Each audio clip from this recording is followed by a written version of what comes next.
d'autres origines qui voudraient qu'on soit tout simplement soit du bétail, soit de la main-d'œuvre.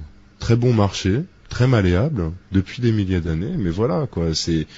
Maintenant, le fait est que, à force et au fil et à mesure du temps, peut-être qu'on commence à réfléchir de plus en plus, peut-être qu'on commence à se libérer de plus en plus, peut-être qu'il y a des êtres aussi, on parlait d'extraterrestres, mais on en reparle maintenant encore, qui essayent de nous faire avancer, nous faire évoluer, et de nous apporter une conscience.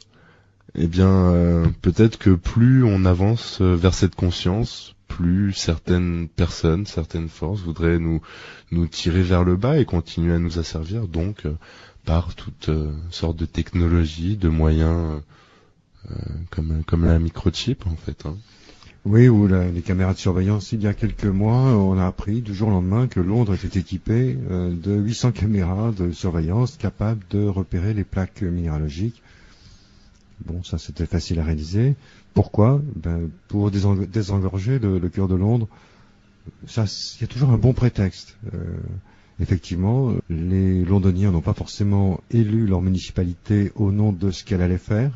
Ça reste à voir. Maintenant qu'elle est au pouvoir, elle a pris une mesure, j'ouvre les guillemets, pour le bien du public, pour le bien de la population. Je referme les guillemets. Et maintenant, le constat, c'est que n'importe quel kidam londonien se déplace d'un point à l'autre de la ville et il est tracé.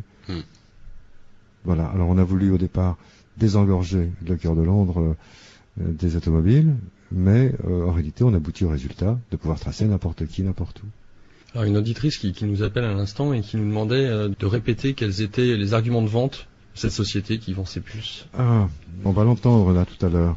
Il s'agit de la société Digital Applied Technology, Applied Solution, les solutions appliquées numériques, et de son VeriChip, Veri comme vérification, chip comme puce de vérification, d'une part, et d'autre part l'autre produit qui est le Digital Angel, le compagnon numérique, l'ange numérique qui veille sur nous, qui lui est un complexe d'un mouchard relié par satellite sur le mode GPS de localisation.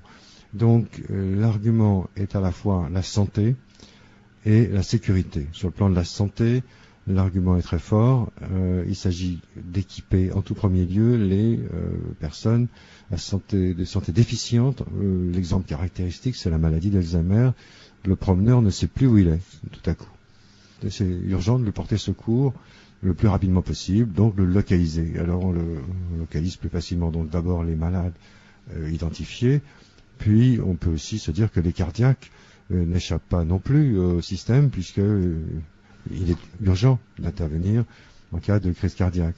Le cardiaque presse un petit bouton à la ceinture, il est immédiatement localisé, ça s'affiche sur les écrans de secours et on se porte vers lui en un rien de temps.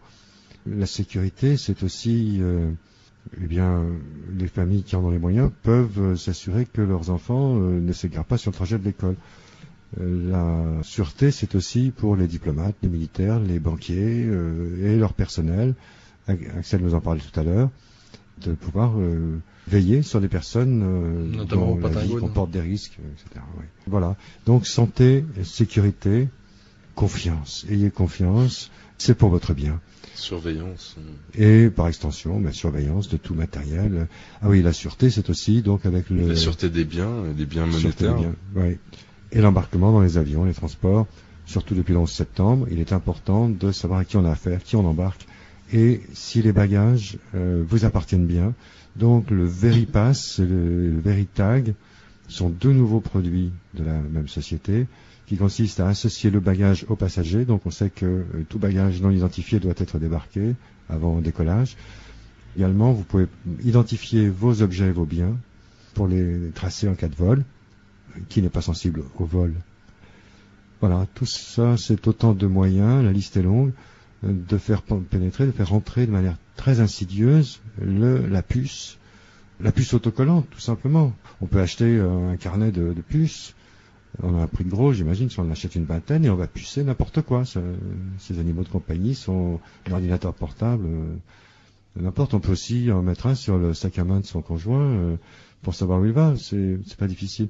Et quand j'ai posé cette question donc à Matthew Cosolato, le porte-parole de la compagnie, Il me répond oui, mais non, vous comprenez, les autonomies de batterie ne sont pas suffisantes pour permettre de tracer quelqu'un longtemps. Tout le monde ne pourra pas jouer à l'espion, ça coûte cher, vous comprenez. Alors il y avait la barrière du coût, après il y a eu la barrière de la charge de batterie, et puis le troisième il m'a dit finalement non, vous l'entendrez tout à l'heure, il me dit vous comprenez, ça mobiliserait beaucoup de personnes pour surveiller, non vous voyez, au niveau en termes d'emploi, ça ne serait pas réalisable. Bref, il a monté quelques obstacles, dénoncé quelques impossibilités qui en fait n'en sont pas. Et qui n'empêchent pas du tout la prolifération de ces puces. Et nous accueillons Jean-Claude. Bonjour Didier, bonjour Laurent et bonjour Axelaire. Bonjour. J'aimerais apporter d'autres précisions. Voilà, c'est tiré d'un livre qui vient de sortir de Sylvie Simon, Vaccination, l'overdose. Un passage. Certains scientifiques ont suggéré que d'ici quelque temps, on pourrait mettre au point plusieurs vaccins combinés qu'on injecterait au nouveau-né en introduisant en même temps dans son corps une puce électronique qui permettrait un suivi très précis de sa santé. Ils ont fait cette proposition avec le plus grand sérieux, sans doute sans prendre conscience que leur suggestion dépassait de très loin tout ce qu'avait imaginé Aldous Huxley dans Le meilleur des mondes ou George Orwell dans 1984 ou d'autres écrivains de science-fiction.